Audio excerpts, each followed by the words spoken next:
Neil, pleased to get back to Easter Road, and do you feel maybe all the home fans have a performance after the way Hamilton worked out? Yeah, but we've been playing really well. You know, the last 2 away games, I've been delighted with the performances. You know, we've been unfortunate not to have won them.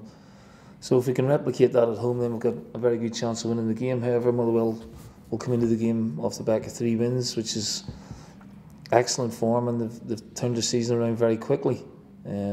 So the game is a good challenge for us. But yeah, I think we could and should have more points on the board, but it is what it is.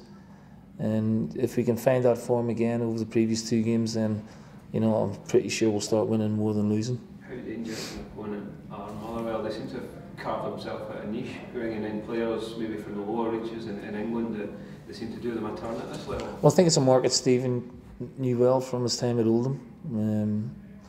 And they've got 2 strikers who can win a game on their own. You know, Molt's been really consistent over the last few seasons. Bowman scored a very good goal at the weekend. And, you know, they're well drilled, you know, and they put the ball in the box early.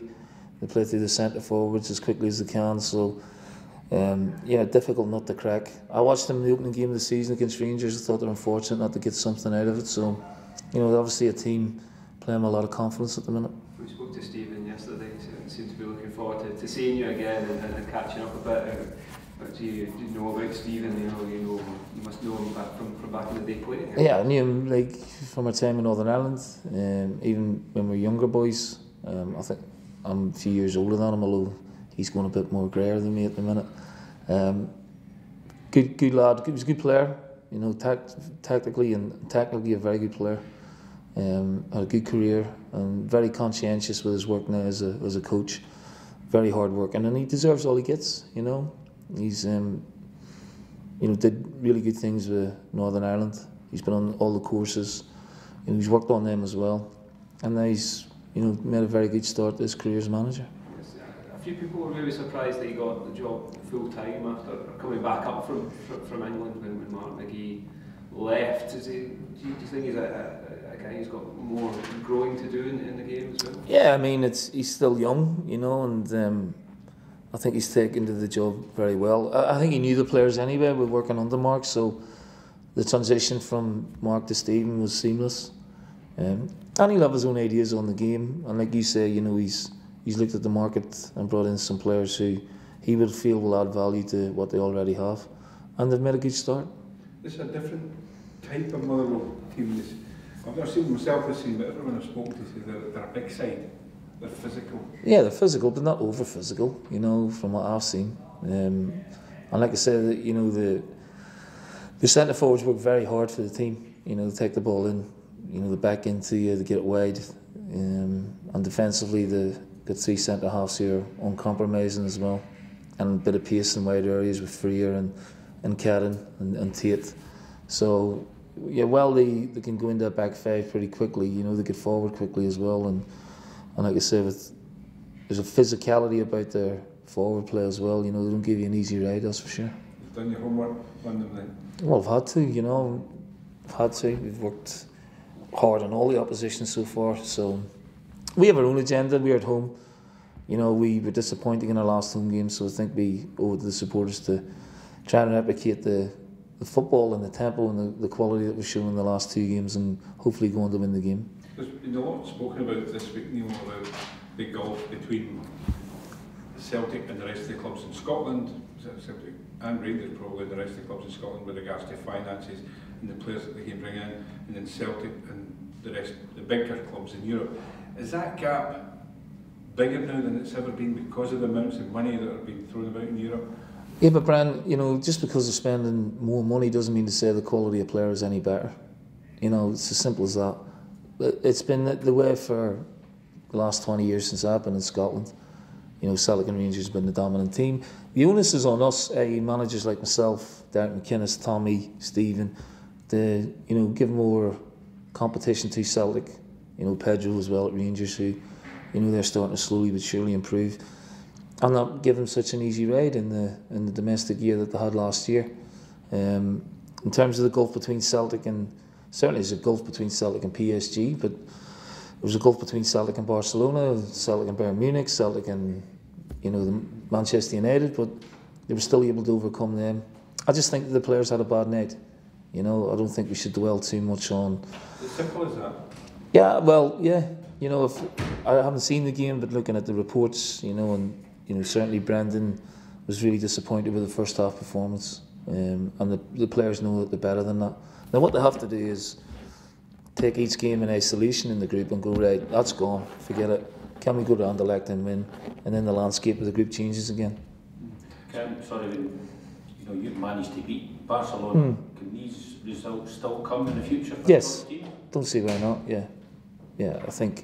I think also when you're managing a Scottish team in the Champions League, you need to have your best players available. Now, Brendan's had problems at centre half. They've done, quite well, and first of all, really well in qualifying, and they've done okay domestically. But it catches up with you eventually. No Dembele as well, I think, for those games is a big miss. So hopefully when these players get fit, you'll see more of Celtic making real inroads in the games. Brendan said yesterday that success shouldn't be for Celtic just qualifying for the Champions League. Is that something you would agree with? Yes. Yeah. I mean, over the piece, we've qualified 3 times for the last 16. I think Martin was unlucky in our first year. We had 9 points and didn't qualify. So it is doable. There's no question of that. To be fair to Brendan, he's had 2 horrendous groups to deal with. Last year it was Barcelona, Man City. This year it's PSG, Bayern Munich. That's difficult. And when you qualify, you're hoping that you don't really get a favourable draw, but you get a group where hopefully you can get your teeth into.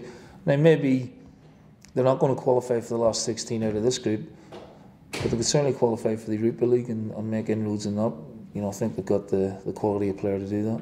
Tommy Wright spoke to me yesterday about when he's playing Celtic and how he possibly sets his team out differently. And I think Brendan actually mentioned it yesterday as well, as they maybe have this different, they need to have a different mindset from Europe, where in Scotland they just get the ball to go forward and there's less emphasis on defence, possibly. Is that something that Celtic players need to learn about as well, into how to play the game, the European game? Yeah, but you've got the likes of Brown, Lustig, Forrest. You've got players there who've already done it. Did you, as a manager though, try and set your team out differently when you were playing Barcelona? Yeah, you have to. Because you're not going to have the ball, Brian. Yeah. You're not going to have the ball against PSG. You're going to have the ball in Scotland. But you're not going to have the ball against these guys, particularly away from home. So you have to be, a bit more pragmatic, a bit more regimented. At home you could maybe have more of a go with it with the crowd behind you. But there still wasn't a guarantee you were going to win the game. But yeah, there's no question that you have to have a mindset of saying, look, this is a totally different game. And most of those players would have been aware of that because they played at that level before. As a manager here at Hibernian, where you play Celtic and Rangers now, your mindset a little bit different now? Or is it? Well, certainly when you're playing against Celtic, you have to really give it some thought. Do you go toe-to-toe with Celtic? I could go toe-to-toe with Celtic, lose 3-4-0 and be angry about it. I could go to Celtic and be pragmatic and get 10 behind the ball and lose 1-0 and be just as angry about it. So you have to try and find a balance, really. Whenever we played in the Champions League, in my own experience, I always tried to go with 2 strikers somehow. And what Celtic didn't really have was, physical presence in the final third. We had Samaras, who could get us up the pitch and that. I think with Dembele, if he's fit and coming back, he will be a real asset for them going forward in that aspect. Back to Hibernian then, how are you fixed tomorrow? What are you team-wise, everything? Well, we had a real blow with Liam Fontaine had a scan on his ankle and it's a lot worse than what we thought. It was pretty innocuous in the game, but he played in. And the scan showed the ligaments come away from the bone, so you need surgery. So it's pretty similar to the injury he had last year. So he's going to be out for 10 to 12 weeks. Darren had his surgery on Monday, so he's 4 to 6 weeks hopefully. So that's a real blow with Liam, but the rest of the squad's healthy. Puts a bit of pressure on your defenders, doesn't it? Yeah, good.